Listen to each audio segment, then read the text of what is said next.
खासदार सुनेत्रा पवार यांचे राष्ट्रवादी शहर कार्यालयात जोरदार स्वागत करण्यात आलं।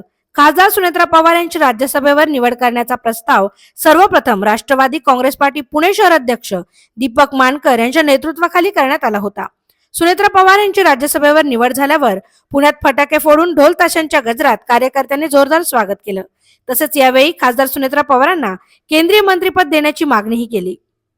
खासदार सुनेत्रा पवार यांची राज्यसभेत खासदारपदी बिनविरोध निवड झाल्याबद्दल पुणे शहर राष्ट्रवादी काँग्रेस पार्टीतर्फे खासदार सुनेत्रा पवार यांचा जाहीर सत्कार करण्यात आला। यावेळी केसरीवाड्यातील मानाच्या गणपतीला आणि टिळकांच्या पुतळ्याला अभिवादन करून ढोल ताशांच्या गजरात, फटाक्यांच्या आतषबाजीत व जेसीबीतून पुष्पवृष्टी करण्यात आली। तसेच महिलांनी औक्षण करून असंख्य कार्यकर्त्यांच्या गर्दीत त्यांचं व्यासपीठावर जल्लोषात स्वागत करण्यात आलं। यावेळी छत्रपती शिवाजी महाराजांच्या पुतळ्यास पुष्पहार अर्पण करण्यात आला। यावेळी खासदार सुनेत्रा पवार यांचा पुणे शहर राष्ट्रवादी काँग्रेस तर्फे भव्य सत्कार देखील करण्यात आला। खासदार सुनेत्रा पवार या राजकीय क्षेत्राबरोबरच सामाजिक क्षेत्रातही कार्यरत असल्यामुळे त्यांची काम करण्याची पद्धत, जनतेच्या समस्या समजून घेऊन त्यावर योग्य तो निर्णय घेण्याची क्षमता याच्या जोरावर लोकांनी त्यांच्यावर टाकलेला विश्वास त्या नक्कीच सार्थक करतील असा विश्वास यावेळी राष्ट्रवादी काँग्रेस पार्टी पुणे शहर अध्यक्ष दीपक मानकर यांनी व्यक्त केला। यावेळी माध्यमांशी बोलताना खासदार सुनेत्रा पवार म्हणाल्या की राष्ट्रवादी पक्षाच्या कार्यकर्त्यांचा उत्साह हीच माझी ऊर्जा भरपूर बळ देणारी आहे। त्याच्या आधारावर आणि प्रेमावर मला जर मंत्रिपद मिळालं तर पुण्याचा चेहरा मोहरा मी बदलून टाकेल, जे आजवर झाले नाही असे काम करून दाखवेल। फक्त कार्यकर्त्यांकडून मिळालेल्या ऊर्जेवर मी हे सहज शक्य करून दाखवेल अशी मला खात्री आहे। या सत्कार प्रसंगी भाजपा शहराध्यक्ष धीरज घाटे, शिवसेना शहर प्रमुख प्रमोद भानगिरे, संदीप खर्डेकर, मंदार जोशी तसेच महायुतीतील सर्व पदाधिकारी कार्यकर्ते मोठ्या संख्येने उपस्थित होते। तसेच यावेळी खासदार सुनेत्रा पवार यांनी पत्रकारांशी संवाद साधला।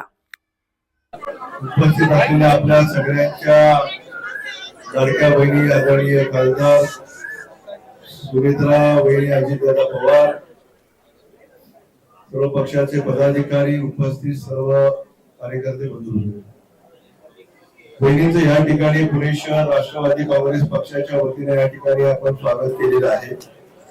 कारण की वहिनी या राज्यसभेच्या खासदार व्हाव्यात हा पहिला ठराव पुणे शहर राष्ट्रवादी काँग्रेस पक्षाच्या वतीने या ठिकाणी करण्यात आला आणि आज या ठिकाणी वहिनींचा सत्कार करणारा वहिनींचा सत्कार आम्ही या ठिकाणी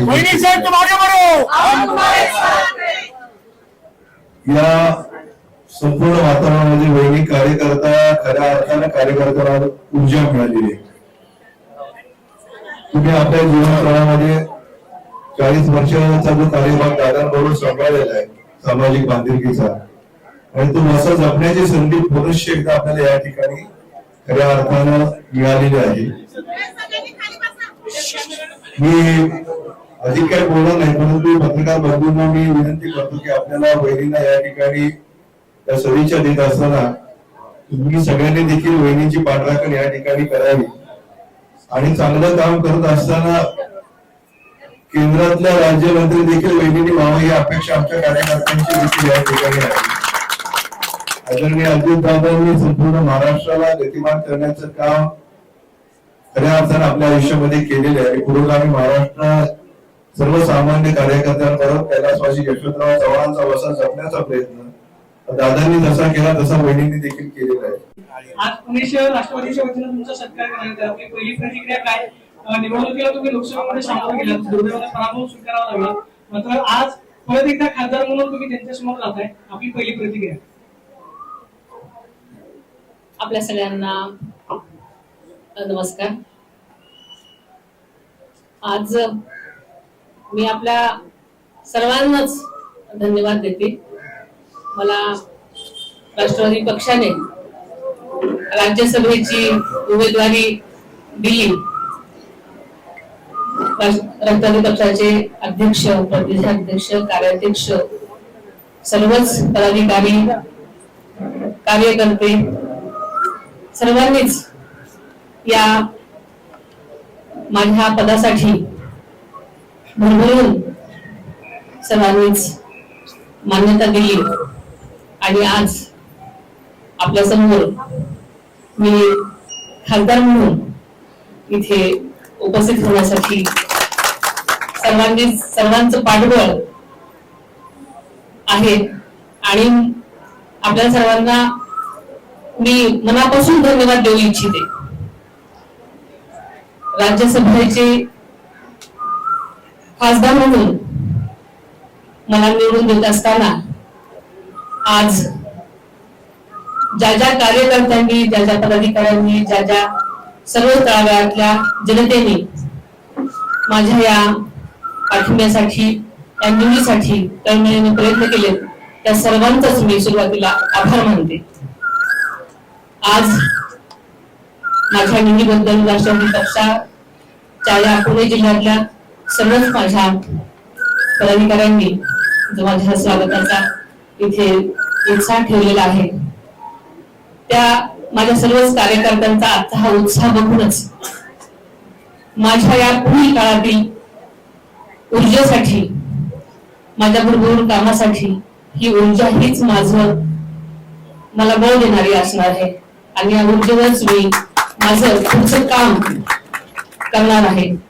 आपल्याला माहिती आहे की बारामती मतदारसंघामध्ये लोकसभेसाठी प्रचार करत असताना अनेक गोष्टींचा मला ज्या ज्या मतदारसंघामध्ये फिरत असताना अनेक गोष्टी जाणवल्या आणि आपल्याला माहिती आहे की बारामती मतदारसंघामध्ये माझं एकच ध्येय होतं की बारामती विधानसभा मतदारसंघासारखाच विकास इतर तालुक्यातल्या मतदारसंघामध्ये करण्यासाठी माझा नेहमीच प्रयत्न असणार आहे आणि इथून पुढच्या काळातही त्या पद्धतीने काम करण्यासाठी मला माझी जनता बळ देईल यावर माझा विश्वास आहे.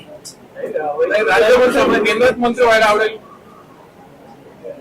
नक्कीच कुठलीही चांगली काम करण्याची संधी असेल तर आपण त्या संधीचं सोनं करण्यासाठी माझे नक्कीच प्रयत्न असतील.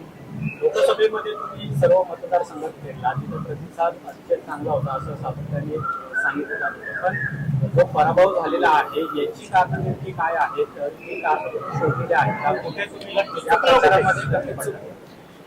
खरं तर लोकसभा निवडणुकीच्या दरम्यान आम्ही जिथे जिथे जात होतो तिथे प्रतिसाद अतिशय चांगला होता, पण जनतेचा कौल हा मान्यच करावा लागेल आणि आम्ही सगळेजणच आत्मपरीक्षण करत आहोत. नक्कीच काय घडलं असेल याची आम्ही सगळेजण कारण करत आहोत आणि नक्कीच त्याच्यावरती आम्ही सगळेजण मिळून तोडगा काढतो. पक्षाने ठराव देखील मांडला की तुम्हाला राज्यमंत्री देण्यात यावं, ज्या पद्धतीने राज्यसभेचा ठराव केला होता त्या पद्धतीने मंत्री गटाचा देखील ठराव केलेला आहे. या संदर्भात काय वाटतं?